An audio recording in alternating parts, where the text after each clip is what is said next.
제가 목회 훈이 아사 교회생입니다. 내가 죽어야 교회가 산다.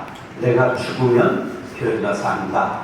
그렇게 23년간 이 목회 훈을 가지고 교회 사역을 했습니다.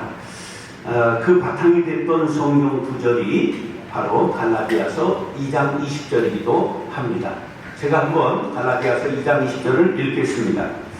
내가 그리스도와 함께 십자가에 못 박혔나니 그런즉 이제는 내가 사는 것이 아니요 오직 내 안에 그리스도께서 사시는 것이라. 이제 내가 육체 가운데 사는 것은 나를 사랑하사 나를 위하여 자기 자신을 버리신 하나님의 아들을 믿는 믿음 안에서 사는 것이라. 아멘. 저는 이 말씀 오늘 보면서 뭐에 주목했느냐 하면 사는 것이라고 하는 말이 4번 반복해 나오는 것에 이제 주목을 했습니다. 첫 번째 사는 것은 이제는 내가 사는 것이 아니요 그 말씀인데요. 이것은 예수 그리스도가 나를 위해서 십자가에 못 박히셨다. 교회를 위하여 십자가에 못 박히셨다. 우리를 위해서 십자가에 못 박히셨다 하는 것을 깨달은 사람은 먼저 자기 부정을 하는 데서 신앙이 출발한다 하는 것을 깨달았습니다. 그러니까 신앙생활을 한다 할 때 나는 아무것도 아닙니다. 나는 죄인입니다 하는 인식이 없는 사람들, 다시 말해서 교회 안에 들어와서 힘을 주고 세상에 자기의 지위와 가진 소유 이런 것들을 힘주고 하는 사람들은 사실은 교회 문턱을 몸은 넘어왔으나 그의 마음, 영혼은 넘어오지 못한 것이다. 그렇게 생각해 볼 수 있습니다. 그러니까 신앙의 입문이 어디서 시작되느냐? 신앙의 입문은 바로 나는 내가 아닙니다 하는 자기 부정에서 시작된다. 그렇게 생각해 봅니다. 그러니까 신앙의 입문, 신앙의 출발에 제일 중요한 건 뭐라고요?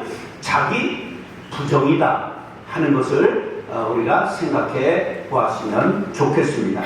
두 번째는 내 안에 그리스도께서 사시는 것이라. 그럼 두 번째 사는 것은 내가 사는 것이 아니라 내 안에 누가 사시는 것이라고요? 그리스도께서 사시는 것이다. 이것은 이제 목적이 변화된 사람이죠. 자, 이것은 심장을 이식했다고 생각할 수가 있습니다. 이제 재생, 다른 삶을 사는 것이죠. 이제 의학적으로 그것은 밝혀진 바가 없어요. 가령 강도가 운 좋게 대기자로 있다가 이제 성자의 심장을 이식받았어요.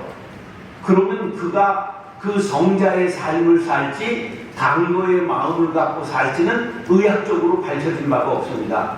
왜냐하면 마음이 심장에 있는 건지 아니면 심장에 있는 건지 폐에 있는 건지 이 머리에 있는 건지 이걸 알 수 없기 때문입니다.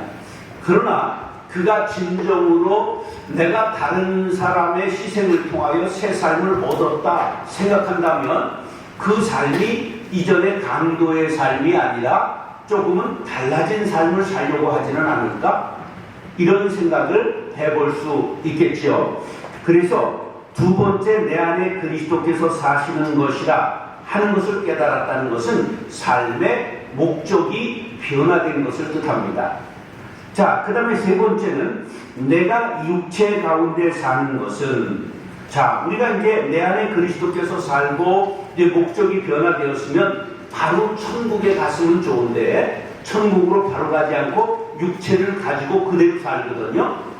그러나 노천명 시인의 시 중에 이런 시가 생각나는데 별을 쳐다보며 그런 시인데요. 우리 모두 두 발은 땅을 딛고도 하늘의 별을 쳐다보며 살아갑시다. 이런 시기가 있어요. 우리가 이 땅을 살아가는데 몸이 있는 몸의 실체, 삶의 현장을 직시하고 인정하고 두 발을 땅을 딛고 살아가는 거 굉장히 중요합니다. 이건 현실입니다. 그러나 언제나 우리의 눈은 어디를 쳐다봐야 된다? 하늘의 별을 쳐다봐야 한다. 이런 이상을 뜻하는 거지요. 그러니까 이것은 이제 내가 육체 가운데 살지만 삶의 이유가 달라졌다는 것을 뜻하는 것이지요. 삶에 이상이 있어야 되고 목적이 변화된 삶이 이제 나타나게 되는 거지요. 그렇게 되면서 네 번째 사는 것은 끝에 나오는데 자기 자신을 버리신 하나님의 아들을 믿는 믿음 안에서 사는 것이다. 이것은 새 삶의 방향을 뜻하는 것이라고 생각합니다. 그래서 구체적으로 그리스도인들이 갈라디아서 2장 20절에 이 말씀을 이제 고백했다고 한다면 삶의 방향성이 달라져야 된다. 그러니까 회개라고 하는 것이 뭡니까? 회개라고 하는 메타노이아의 뜻 중에 가던 길을 돌아선다, 터닝한다는 의미가 담겨있다. 그렇게들 알고 계시죠? 그러니까 우리가 삶의 변화가 직접적으로 화살표로 나타나야 되는 거죠. 흑인들이 왜 머리를 깎는다고 알고 계십니까? 흑인들이 왜 머리를 기르지 않고 깎죠? 머리카락이 꼬부라져가지고 자기 머리를 파고든대요. 그래서 머리를 밀어버리는 거예요, 흑인들이. 그러니까 교회가 문제가 뭐냐 하면 교회가 안에서 전부 사치기 사뽀뽀하고 지지고 볶고 놀고 즐겁게 지내는 것이 목적이 아니고요. 그런 것을 통하여 힘을 얻고 방향성을 반드시 바깥으로 가져야 되는 거죠. 예루살렘과 온 유대와 사마리아와 땅끝으로 나아가는 게 교회거든요. 근데 이제 한국 교회가 담을 쌓고 넘어오는 사람, 문을 통해 들어오는 사람만 내 사람으로 삼고 너무 세상을 잃어버린 것 아닌가. 그래서 이제 이런 것들이 갈라디아서 2장 20절을 진정으로 우리가 받아들이고 그 말씀의 은혜를 받았다고 한다면 화살표가 분명히 나 세상을 향해 나아가는 삶을 사는 사람들이어야 한다. 이제 그것이 제가 받은 은혜입니다.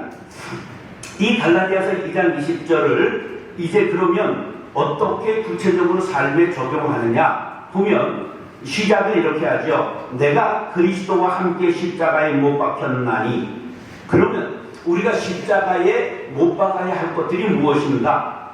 사전적으로 보면 옛사람을 못 박아야 된다 그렇게 말씀합니다. 갈라디아서 6장 6절에 보면 우리가 알거니와 우리의 옛사람이 예수와 함께 십자가에 못 박힌 것은 우리의 옛사람을 못 박아야 하는 거죠.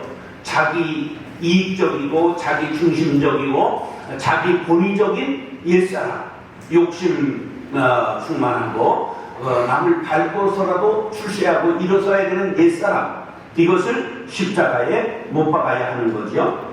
자, 그 다음에는 로마서 6장 6절에 이어서 뭐라고 하냐면 죄의 몸이 죽어 다시는 우리가 죄에게 종노릇하지 아니하려 함이니, 우리 죄에게 종노릇하는 것을 십자가에 못 박아야 한다. 그렇게 사도 바울은 말씀하고 있습니다. 자, 그 다음에 갈라디아서 5장 24절에는 구체적으로 말씀하는데 그리스도 예수의 사람들은 육체와 함께 그 정욕과 탐심을 십자가에 못 박아야 한다. 그렇게 말씀하고 있습니다. 정욕과 탐심을 십자가에 못 박아야 한다. 그 다음에 갈라디아서 6장 14절에 가면 이생의 자랑을 십자가에 못 박아야 한다. 그렇게 말씀합니다. 그러나 내게는 우리 주 예수 그리스도의 십자가 외에 결코 자랑할 것이 없으니 그리스도로 말미암아 세상이 나를 대하여 십자가에 못 박히고 내가 또한 세상을 대하여 그러하니라. 세상 것을 십자가에 못 박아야 하지요. 자, 호사유피다. 호랑이는 죽어서 뭘 남기죠?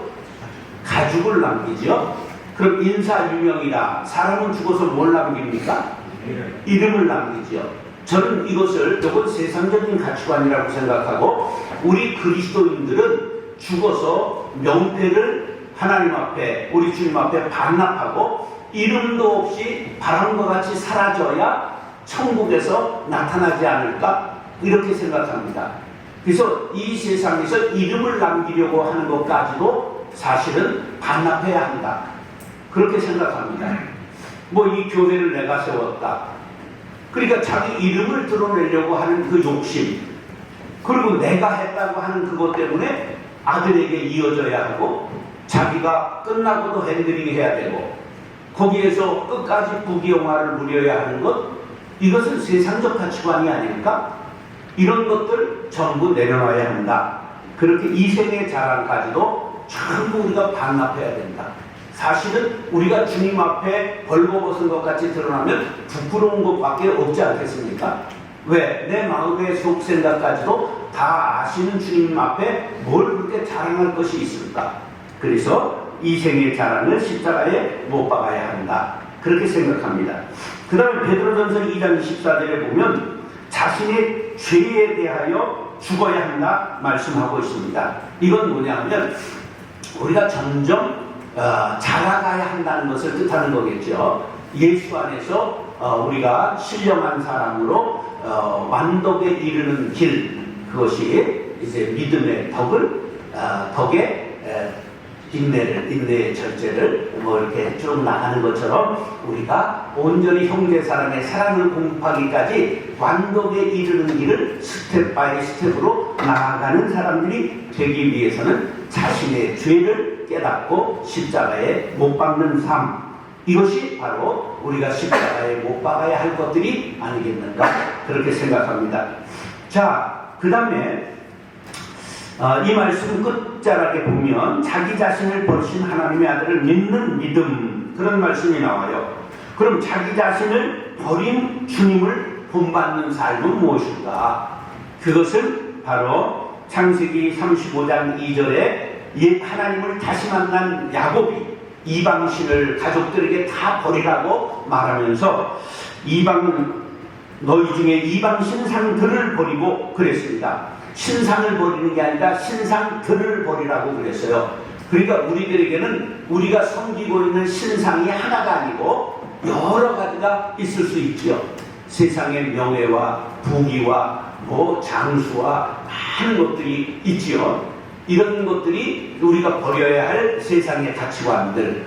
그래서 부귀, 공명, 장수, 이런 것이 전통적인 인간들이 가지고 있는 전부 욕망이지요. 이런 것들 이방신이라고 생각합니다. 이제 현대에 와서 만몬 이렇게 얘기하는 것. 예수님이 하나님과의 대적을 마귀라고 그러지 않으셨어요? 재물이라고 말씀하셨어요. 그래서 사실은 우리가 섬기는 최고의 신은 만몬이지요. 그래서 우리가 섬기는, 내가 섬기는 신, 그 중에 가장 큰 것이 무엇이냐? 각자가 다를 수 있는데 공통적인 것들, 그런 것들을 우리가 전부 이제 버리신 주님을 본받아 내가 버려야 할 것이 무엇인가 하는 것을 찾아가는 것, 그것이 중요하다고 생각합니다. 에스겔 선지자는 너희는 너희가 범한 모든 죄악을 버리고 마음과 영을 새롭게 할지어다 우리에게 선포했습니다. 그 다음에 사도행전 14장 15절에 보면 루스드라에서 이제 사도 바울이 헛된 일을 버리고 하나님께 돌아오라, 그렇게 말씀했는데, 우리가 과연 헛된 일에 힘쓰고 있는 것이 있다고 한다면 그런 거 버리는 것이 좋다. 제가 요새 제자 중에 헬스 대회에, 부산 대회에서 우승한 목사가 있어요. 그래서 이제 헬스 교회를 새롭게 12월 9일날 개척하겠다고 해서 지금 이제 부목사를 그만두고 이제 지금 자리를 찾고 있는 중인데, 목사님 제가 시간이 나니까 제가 목사님 PT 해드리겠습니다. 그래서 지금 제가 군대에서 PT 체조해본 이후에 처음으로 한 6번, 어제 아침도 PT를 받았습니다. 지금 근육이 내 근육이 아닙니다. 너무 힘들고 멍들 정도로 그렇게 받았는데, 제가 이제 젊은 시절에 몸은 몸이고 영은 영이지 이렇게 생각을 했어요. 그런데 이제 목회를 하고 철이 조금 들다 보니까 이제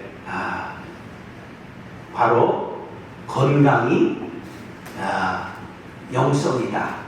그래서 체력이 영역인 것을 알게 됐어요. 체력이 자꾸만 소진되면 이게 기도하기가 얼마나 힘든지 몰라요. 예. 그래서 이제 체력이 영역이다 했더니 얘가 이것 하나 과도로 붙잡고 오늘까지 그것이 자기의 이제 그 목표의 교훈이 된 거예요. 체력이 영역이다. 그래가지고 막 이러죠. 근데 그 헬스장에 가보면 완전히 그 샤워할 때 보면 나는 오지 않아야 될 민폐를 끼치는 사람이 와 있어요. 살덩어리가 와 있고 거기에 있는 사람들은 전부 거기에 화보에 나오는 만한 사람들만 이 왕자가 막 새겨져 있고 울룩울룩하고 하는데 한마디로 막 쪽팔려요. 내가 여기 왜 와 있나. 이게 몸이 완전 다른 거라. 근데 새삼 알게 됐는데 요새 젊은이들 중에 헬스장이 놀이터인 사람들이 많은 걸 알게 됐어요. 많이 들어와 있어요. 총장님 학교에 헬스장 있으니까 그거 장려해야 돼. 대회도 하시고. 네, 저는 일찍이 교회 헬스장을 해놓기는 했는데 내가 해본 적이 없어요. 네, 그래서 야 이것도 중요하겠구나. 이제 그렇게 생각되는데 우리가 이제 정말 그것에만 힘쓴다면 그것도 우리가 헛된 일이 되겠죠. 그런데 이 조화되는 삶, 몸과 영혼이 다른 것이 아니라 몸은 우리의 영혼의 거푸집이다. 거푸집을 잘 세우지 않으면 콘크리트를 칠 수 없는 것처럼 이 몸도 상당히 중요하다. 근데 그것만을 추구하면 그건 헛된 추구가 될 것이다. 그런 생각을 헬스를 배우면서 생각을 해봤습니다. 그리고 베드로전서 2장 1절에 보면 모든 악독과 모든 기만과 외식과 시기와 모든 비방하는 말을 버리라. 구체적으로 이 베드로 사도는 우리들에게 버려야 할 것들을 십자가에서 자신을 버리신 주님을 본받아 버려야 할 것들을 얘기하면서 베드로전서 2장 2절에 아주 기가 막힌 말씀이 나오는데 갓난 아기들 같이 순전하고 신령한 젖을 사모하라. 그런데 버린 다음에 사모해야 됩니다. 버린 다음에 먹어야 합니다. 벗은 다음에 입어야 한다는 것이죠. 벗지 않고 입으면 누더기를 그대로 걸친 채 있기 때문에 태가 나지 않습니다. 갓난 아기들같이 순전하고 신령한 젖을 사모해야 되는데 그러기 위해서는 우리가 버릴 것들을 먼저 무엇인가를 알고 버린 후에 갓난 젖을 사모해야 된다. 이는 그로 말미암아 너희로 구원에 이르도록 자라게 하려 함이니라. 저는 이 말씀을 좋아합니다. 구원을 우리에게 그냥 단번에 구원을 받잖아요. 믿음으로 구원에 이르는 순간적인 일이잖아요. 이제 이 교리 때문에 우리가 점진적으로 성장하는 걸 멈추어 버린 그리스도인들이 너무 많아요. 그런데 베드로전서 2장 2절에 기가 막히는 말씀이 나오는데 너희로 구원에 이르도록 자라게 하려 함입니다. 구원은 단번에 완성되는 것 같지만 사실은 이것이 자라게 하려 합니다. 구원에 이르도록 자라는 것이다. 그래서 이 노력으로 바로 자기의 구원을 확증하는 것이죠. 그러니까 구원은 예수 그리스도를 믿는 믿음으로 단번에 구원받는 것은 맞는 것이나 그것을 어떻게 증명할 수 있느냐 남에게. 그것은 바로 내가 날마다 스텝 바이 스텝으로 어제보다 나은 내일, 작년보다 나은 올해를 이제 자라가는 모습을 보이는 거죠. 나무가 자라가듯 우리가 자라가는 것, 열매를 맺어가는 것, 거기에 바로 성령의 열매가 이제 필요하게 되는 거죠. 사랑과 희락과 화평과 인내와 자비와 양성과 온유와 이제 절제 같은 열매를 우리가 맺어가는 삶.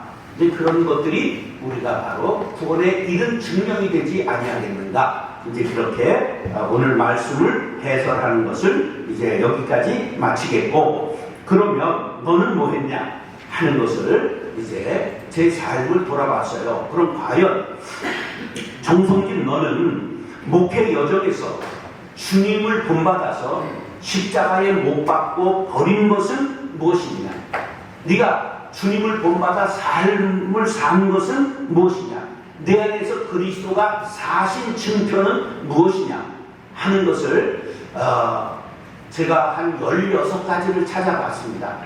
그러니까 목회 여정 42년 그렇게 된 것 같은데요. 그 신학을 시작해서 쭉 살아왔던 이제 그 생애 속에서 그러면 그 많은 것들은 실수하고 넘어지고 자빠지고 깨어졌지만 그러나 그 속에서 무엇인가는 잠깐 예수로 빛난 것, 성령님이 조명해 주셔서 반짝였던 그런 순간들은 있었기에 목회를 잘 마칠 수 있지 않았겠는가 하는 것들을 생각을 더듬으며 찾아보았습니다.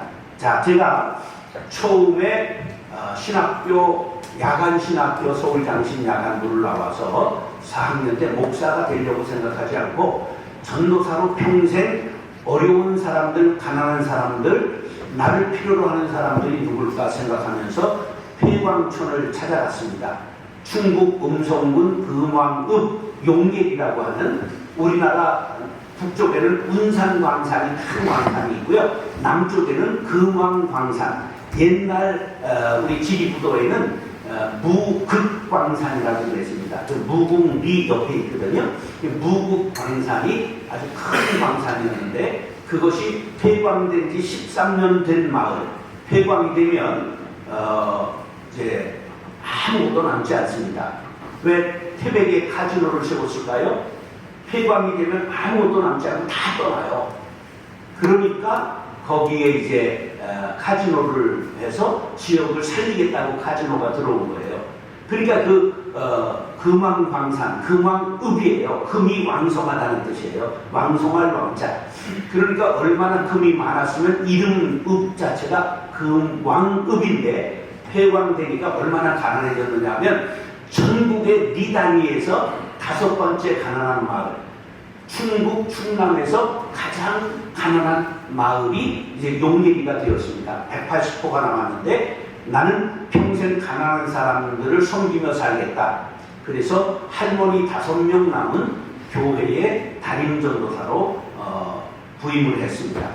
그래서 젊음을 불살라 평생을 살아가겠다고 다짐하면서 전도사 사역을 했는데 무당도 11번 찾아가서 끌어내고 그리고 140명 전도해서 제법 자립하는 교회를 만들어내고 그런데 주말부부하던 집사람이 공무원 생활을 했는데 그냥 유산하고 감염에 걸리는 바람에 눈물로 작별하고 동네에서 제일 좋은 사택을 지어놓고 그 교회의 노인들이 집을 지었으면 전도사님 주무시고 가셔야지 그냥 가시면 어떠냐. 그런데 갈 사람이 왜 잠을 자겠어요.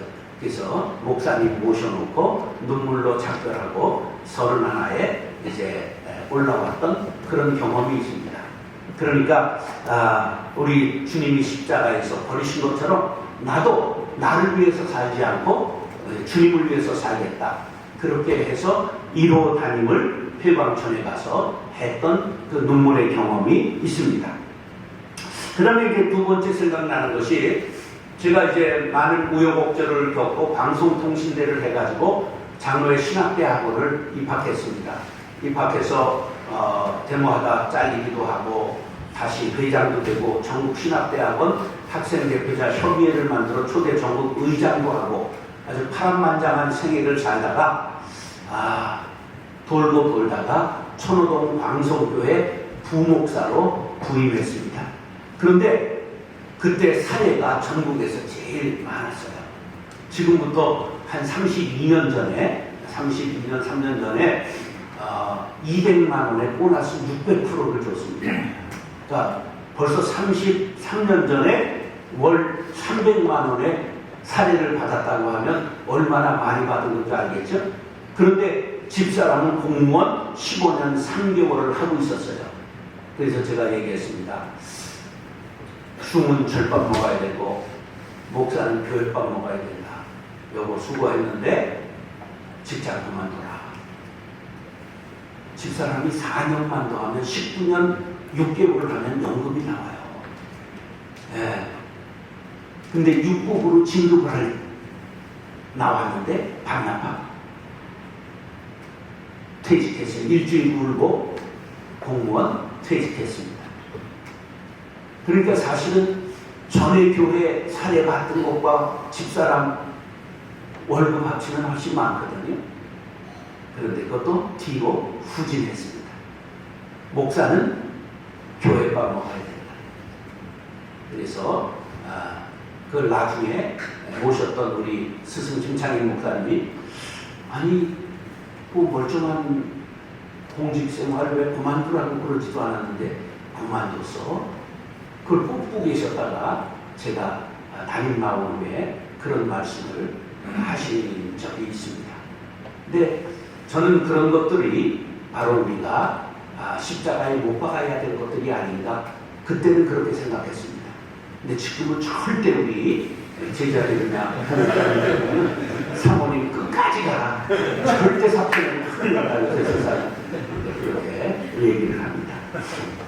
그 다음에 이제 제가 광성교회 부목사 5년 했는데 4년차 되던 때에 그 교회 협동장로로 1년 반 되신 장로님이 저하고 식사를 하자고 해서 식사를 했는데 제게 개척을 제안했습니다. 350평 유치원 부지를 구리 인창 아파트 단지 안에 자기가 지금 350평 유치원 부지를 분양받았는데 거기에다 지하에다 1000석짜리 교회를 지어서 하나님 앞에 바치고자 제가 장로될 때 소원했는데 그 지금 준공 이제 지으려고 허가를 넣는 단계에 왔습니다. 그래서 개척하자고 해서 야 할렐루야 하나님이 내 기도를 이렇게 들어주시는구나. 그때 두 곳에 이력서를 넣었다가 안 됐습니다. 42 나이가. 그런데 광성교회는 언제나 서열 1위만 개척을 해주셨어요. 그때 13개 개척을 하셨는데 서열 1위만 매번 개척을 해주셨기 때문에 제게 이제 기회가 오려면 서열 6번째가 한 50쯤 돼야 되는 거라. 그래서 이게 도저히 안 되기 때문에 이제 기도를 2달 했어요. 그랬더니 건축 허가가 이제 나와서 건축 착공 허가가 나와서 할렐루야 그랬는데 김창인 목사님이 장로하고 짜고 나간다고 그냥 야단하시는 바람에 그걸 포기했습니다. 그게 무슨 교회가 됐느냐? 그 이영래 장로라고 하는 분이 김진홍 목사님을 찾아가서 목사님 한번 추천해 주십시오. 그랬더니 와보더니 이거 내가 하면 안 되냐. 그래서 두레교회가 되었습니다. 네. 얼마나 좋은 자리인지 몰라요. 7,000세대 아파트 단지 안에 종교부지 하나 그리고 유치원에 교회 하나 2개밖에 없는 거예요. 네. 그냥 앉아서 주워 먹는 거죠. 그런데 스승하고 척지고 개척할 수가 없어서 그것을 포기했습니다. 우리 집사람은 금식하며 기도했기 때문에 나보다도 더 포기하지 못해서 담임 목사님하고 싸우기까지 했어요. 그래서 아이가 그런 것을 내려놨더니 하나님께서 김창인 목사님 감동을 하셔서 현금 10억을 주셨습니다. 그것이 지금 부동산 가격으로 한 30억 됩니다. 그래서 일산의 교회를 개척하는 계기가 되었습니다. 그런데 하나님이 기적을 베푸셔서 전도 행사 한 번도 하지 않았는데 첫 해에 1,050명이 등록했습니다. 어떤 것으로 설명할 이유가 없습니다. 설명할 수가 없어요. 교회는 280개 있고 어떻게 망한 자리에 자기가 지어놓고 40명을 모으지 못해서 망한 교회 그 자리에 들어갔는데 1,050명이 전도 행사를 하지 않았는데 올 수 있다. 물론 제가 인물이 좀 번하기는 한데 저도 제가 장동건이 아닌 것은 잘 압니다. 하나님의 은혜입니다. 포기할 때 십자가에 못 박을 때 주시는 은혜라고 생각합니다. 그리고 23년 동안 전도 행사를 하지 않았습니다. 그 대신 첫 달부터 나누기 시작했습니다. 그래서 개척하면서부터 12곳을 돕는 곳을 선정하고 그리고 장학금을 1,000만 원을 첫 해에 나누었습니다. 그래서 예산의 절반은 나누리다 그렇게 생각하고 전도 대신에 나눔을 실천했습니다. 그런데 이것이 저는 기적의 단초가 되었다고 생각합니다. 그래서 예산의 절반을 나누지는 못했지만 금융비용이 너무 발생해서 은행에 가는 비용을 빼놓고 절반을 나누었습니다.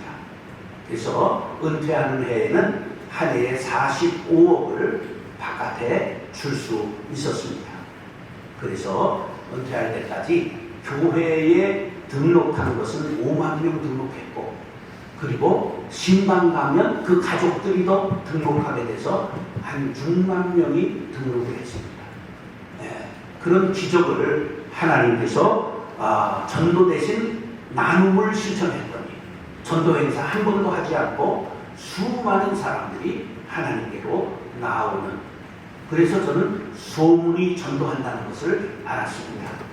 발 없는 말이 얼마나 간다고요? 천리간다. 소문이 전도합니다. 맛집 그냥 1시간을 차 타고 찾아옵니다. 전주 가면 뭐 사오죠? 전주에 가면 초코파이 이거 흥남인가? 대전에 가면 뭐 사옵니까? 빵집 다 있잖아요. 그러니까 반드시 교회도 산속에 있어도 좋은 소문 나면 교인들이 찾아옵니다. 건강을 사모하고 좋은 교회를 사모하는 사람들이 찾아옵니다.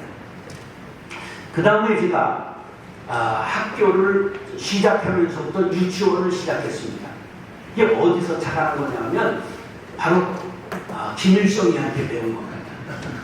김일성이가 반드시 아이들이 먹을 때 누구한테 감사하고 먹게 했을까? 김일성 어버이 수령에게 감사하고 애들이 밥을 먹게 했습니다. 그래서 그 체제가 오늘날까지 견고한 겁니다. 바로 우리가 조기 교육해야 되는데 유학 보내는 게 아니라 바로 유치원 교육을 교회에서 해야 된다. 네, 그렇게 생각하고 다시 초등학교 세우고 중학교 세우고 고등학교 세웠습니다. 200억 들어갔습니다. 뭐 현금이 있겠어요? 다 빚내는 거죠. 근데 빚을 잘 쓰면 빚 가운데로 나간다는 것을 기억하시기 바랍니다. 물론 굉장히 조심해야 됩니다. 제가 325호까지 6% 시대에 써봤습니다. 그 짐은 그때로 하얗게 탔습니다. 그건 굉장히 어려운 일이죠, 교회가. 그렇지만 하나님께서 한 번도 연체하지 않게 하시고 하나님의 은혜로 학교가 지금 작은 학교지만 유치원은 200명 그리고 초등학교부터 고등학교까지 360명 그렇게 있는 학교입니다. 그런데 이미 고등학교 처음 올해 졸업해가지고 한동대도 4명 가고 아주 전부 대학을 잘 갔고요. 여자아이 하나는 좋은 대학이 됐는데 가지 않고 어디를 갔느냐 하면 우리나라의 미네르바 대학과 같은 것이 생긴 거 아십니까? 한샘 전 회장님이 3천억 사재를 들이셔가지고 대학을 설립했는데 그게 바로 미네르바 대학 같은 것을 올해 뽑아서 34명인가 신입생을 뽑았어요. 그런데 그 중에 한 해가 그걸 기다려서 9월부터 시작하는 학기에 입학을 하게 되었습니다. 아주 인재로 자라는 아이들을 이제 보면서 돈이 들어가도 얼마나 그것이 감사한 일인지 모릅니다.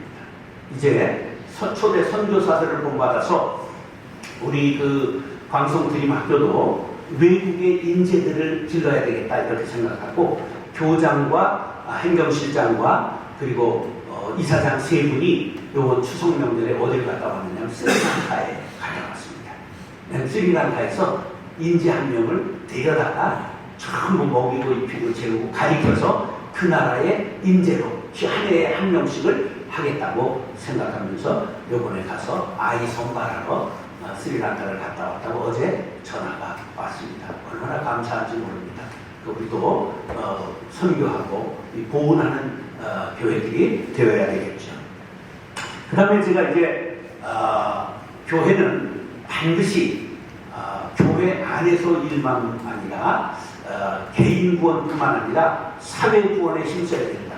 그래서 개인 구원과 사회 구원의 두 날개를 강조했습니다.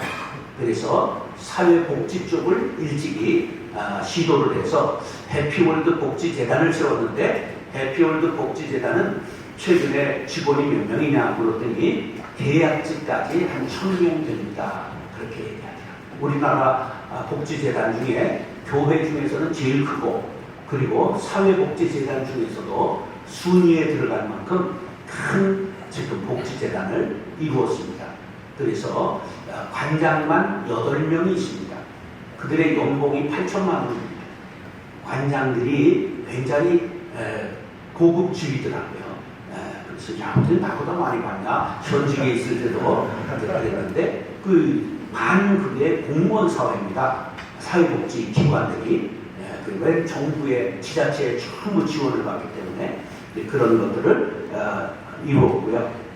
그 다음에 방송문화원을 설립해서 이 방송문화원에서는 200개의 문화 강좌를 했습니다.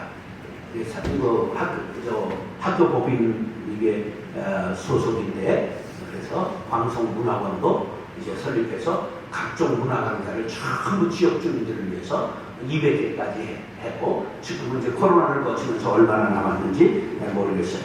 그 다음에 장터 협동조합을 만들었습니다. 장터라는 건 장애인과 세터민 협동조합입니다. 그래서 한 달 적자를 1,500만 원을 3년 했습니다. 그런데 제가 이제 은퇴하면서 부탁을 했습니다. 요거 3년은 봐줘라. 장애인이 직원 22명인가 되는데 장애인이 12명 돼요. 발달장애인 아이들이에요. 그 발달장애인들이 3년 근무하고 뭐 할 줄 아느냐? 빵 봉지에 이게 렛대를 붙이는 거, 그거 할 줄 알아요. 빵 만들 줄 모릅니다. 3년 근무하고 아이들이.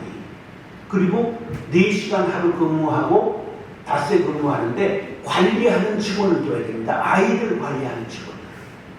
네. 그런데 아이들 그렇게 하고 60만 원을 주더라고, 월급으로. 걔네들이 어디 가서 60만 원 내고 생활해야 됩니다. 그게 걔를 60만 원 주고 가면서.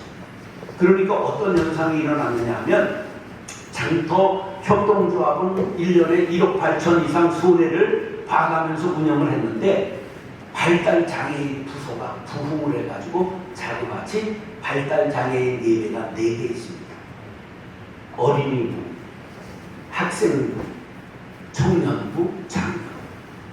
4명의 발달장애인 부서 목사님들이 있습니다. 청각장애인 목사님들이 있습니다. 네. 그런 것들을 할 수 있게 된 것은 바로 장애인들을 품으니까 하나님이 복을 주셔서 그런 일들을 하게 하셨다. 그 다음에 이제 저는 시작하면서부터 자기를 내려놔야 된다. 그렇게 생각하고 목사 신임 투표제를 실시했습니다. 6년마다 목사 신임 투표를 받았습니다. 5년 동안은 까불다가 6년째 되면 공손하게 인사를 잘 합니다. 그럼 교인들은 참 좋아요. 절대 그때 X 잘 안 합니다. 근데 주관식으로도 이렇게 다 문답을 하는 30개 문항을 물어요. 목사님 설교는 어떠냐? 교회의 지금 목표 지향성은 어떠냐? 이런 구체적으로 전부 전문가들이 만들어가지고 마지막에는 하고 싶은 말. 그럼 설교 좀 똑바로 해라. 왜 새벽에 왜 안 보이냐? 왜 수요일에 왜 설교 안 하냐? 금요일은 왜 안 보이는 때가 많으냐? 막 이런 거 막 써요. 그래, 마음이 좀 아프지만, 그러나 항상 교인들을 통해서 나를 돌아볼 수 있는 기회를 갖고, 제가 어느 때는 1월에 세미나가 많고, 재직, 이렇게, 헌신예배 이런 게 많잖아요, 1월에. 그래서 세어보니까 주일 저녁부터 집회를 나가고 하니까 18번을 나가더라. 한 달에. 그런데 그 후에 신임 투표가 오는데 가슴이 떨리더라고, 쫓겨날까봐. 근데 놀랍게도 97.4% 받았습니다. 네. 주간 문항에는 별소리 다 있어요. 설교 똑바로 좀 해라 막 이런 거 막 나와요. 그래도 자기를 좀 내려놓으려고 하면 교인들이 그래도 좀 봐준다. 그럼 자기를 내려놓는 것의 제일이 무엇이냐? 조금 먹는 거. 네, 제가 5,000명 출석할 때 보너스 없이 280만 원 받았습니다. 네. 끝날 때 165억 예산이었는데 제가 450만 원 6년 동안 동결하고 받았습니다. 어떻게 해서라도 교인들에게 좀 상실감을 주지 않기 위해서 목사가 조금이라도 희생하는 모습을 보여야 된다. 이런 것들이 교인들에게 좀 받아들여지지 않았는가. 그리고 목사가 교회가 장사가 아닌데 보너스 하면 안 된다. 이건 제 소신입니다. 여러분들은 전혀 상관할 필요 없습니다. 그래서 보너스 없앴습니다. 처음부터 없앴는데요. 그러니까 내가 보너스 없으니까 어떻게 했느냐 하면 지휘자, 반주자, 처음부터 지금까지 사례해봅니다. 오케스트라 2개 있습니다. 50명. 네. 문화유래초라고 하는 수원대 교수 스페인 사람이 부인이 한국 피아니스트인데요. 와서 수원에서 일산까지 와서 토요일마다 가르쳐주고 가는 인류인데요. 한 번 개번지기 지휘하는데 1,000만 원 받는 사람이 무료로 오케스트라 지휘하고 유스 오케스트라도 제자 세워가지고 거기도 40명 합니다. 그렇게 하는 거 전부 무보수로 하고 대신 아이들 장학금 신청하면 다 줍니다. 그래서 장학금 제도가 마지막 해에 1년에 6억을 장학금 줬습니다. 바깥에 반, 교회에 반 해가지고. 그러니까 이런 자그마한 자기 양보, 희생이라고 할 것까지도 없죠. 조그만 자기 버림이 결국은 교회를 건강하게 하는 그러한 씨앗이 되었다. 그렇게 얘기할 수 있고 65세 정년제를 처음부터 선포하고 했고요. 64세, 만 64세에 미션 다 끝났다. 그렇게 생각하고 은퇴했습니다. 그리고 저는 이제 명예, 원로 이런 단어를 교회에서 쓰면 안 된다. 처음부터 그렇게 생각하고 교회의 명예직을 두지 않았습니다. 명예권사, 명예장로 이런 거 없다. 그래서 교회는 집사, 권사는 이게 봉사하는 자리이기 때문에 죽을 때까지 해야 된다. 그래서 끝까지 임명합니다. 70정년 은퇴 없습니다. 장로도 목사 따라서 65세 그리고 6년 임기제. 그래서 장로는 6년만 당에 들어올 수 있고 65세까지만 들어올 수 있습니다. 63세까지만 출마할 수 있습니다. 64세는 장로의 입후보도 못합니다. 그렇게 해서 이제 임기제를 전부 도입을 했고요. 그 다음에 원로 목사 제도도 폐지하고 끝나고 저는 그 교회에서 교족을 파가지고 나와서 교회와 상관을 끊기 위해서 민통선 안에 있는 집 하나를 사서 산속에 들어가서 통일 구국 기도의 집, 그래서 1인 수도사로 살겠다. 그리고 들어가서 혼자 3년 살았는데 아무리 봐도 제가 수도사적 자질이 없어서 바깥에서 하도 불러대니까 이제 그 산속에서 오고 갈 수가 없어서 그래서 운정에, 파주 운정에 있는 집으로 나와서 살고 있습니다. 그리고 같이 모셨던 목사님들 어떤 일이 있어도 살려야 된다. 그렇게 생각하고 24개 분리개척했고 은퇴하고 3개 개척했습니다. 그래서 지금까지 본교회까지 해서 28개 교회를 개척했습니다. 그리고 35명 선교사를 파송했습니다. 그것은 하여간 목사님들이 휴가 갔다 오고 9월이 되면 부부를 만나가지고 총빙 받아서 갈래? 그대로 있을래? 그 다음 개척할래? 선교사 갈래? 유학 갈래? 그래서 오지선다형에서 원하는 대로 다 했습니다. 그래서 누구든지 살려야 됩니다. 아프리카도 선교하고 북한에도 3명의 NGO 선교사를 보냈는데 왜 모시고 있던 부목사들을 죽이냐, 어떤 경우에라도 살려야 된다. 그런 생각을 가지고 목사님들 그렇게 늘 같이 사는 공동체를 만들어 왔습니다. 그런데 이제 마지막으로 은퇴할 때가 되니까 큰일이 났더라고요. 목사님을 어떻게 예우해야 되느냐. 한 달 동안 위원회가 구성돼서 가더니 처음에 100억을 드려야 된다. 위원장이 이렇게 돼가지고 너무 상상하더라고. 자, 저 100억을 받으면 어떻게 살아갈까? 차는 뭘 살까? 이런 이제 생각을 했는데 한 달 지나니까 쪼잔한 것들이라 30억으로 결정을 해봤더라고요. 근데 이제 하루 제가 잠을 못 자면서 고민을 했어요. 저걸 받으면 분명히 고놈은 실족할 텐데, 그 보여요. 실족할 사람들이. 그래가지고 이거 받으면 내가 전직에 있을 때 공식적으로는 실족한 사람이 없었습니다. 왜? 목사한테 상처받았다 그러면 제가 한 달 찾아가서 안 만나주는 거 사과하고 교회 나오게 했어요. 그러니까 공식적으로 뒤로는 실족해서 떠난 사람이 있겠지만 공식적으로는 한 사람도 실족해 하지 않았는데 마지막 퇴직금 때문에 사람 실족하겠다. 소시민들에게 30억이라고 하는 걸 목사가 받고 끝냈다.